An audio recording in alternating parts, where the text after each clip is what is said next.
Hello, New York.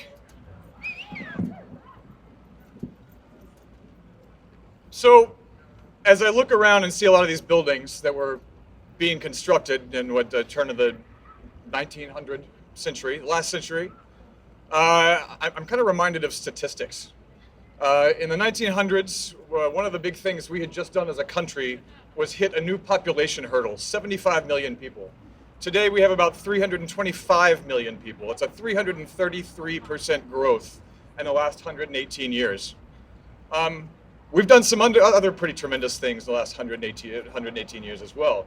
We've learned to drive, we learned to fly, we learned to manufacture, then we figured out we hated manufacturing, so we learned to compute. And we learned how to be a world power after World War II. What I'm really hoping is that in the next 100 years, we'll learn something a little bit more basic, and that as Americans, we'll learn to eat. Because we have a major looming sustainability problem coming up in this country. I know it's hard to see from Manhattan, where there's so much happening all the time, but we really need to start paying attention to the natural resources we have in our world. Air, land, water, obviously necessary to sustain life, both human and animal. But we've generally taken them for granted. And to the point that now those basic natural resources are really having like a commoditization problem in parts of the world. We've created a society that really has this negative psychology. We live in competition as opposed to compassion and cooperation. And I really think that we can change. Our single biggest export right now, socially, is the standard American diet. And I know that you've heard it from a lot of my colleagues and our friends that have been on stage today. But the standard American diet is something that we have used to represent the American dream in so many ways.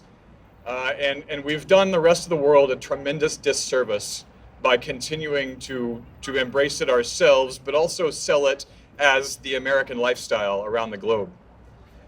The SAD diet, for all those great things we did, like learn how to drive and give up manufacturing and become a world power, the SAD diet has pretty much taken us in the opposite direction.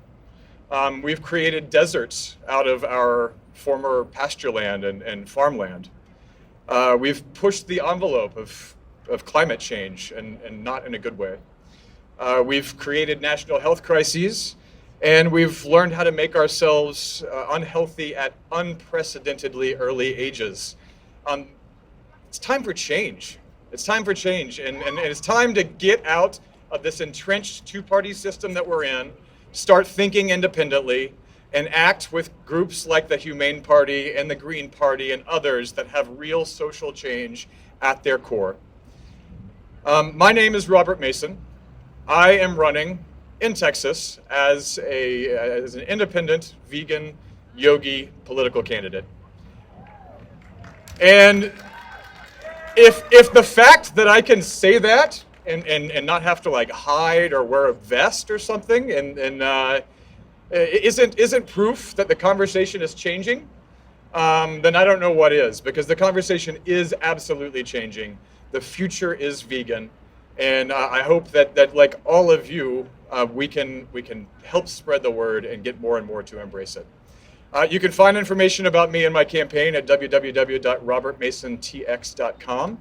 I want to thank everybody in New York for being such a wonderful, gracious host to this Southern Vegan this weekend. I want to thank the Humane Party for putting on this phenomenal event. And the Green Party for their additional support in addition to the Humane Party and my personal endeavors. With that, I believe we're moving on to more hip hop. Well, thank you very much.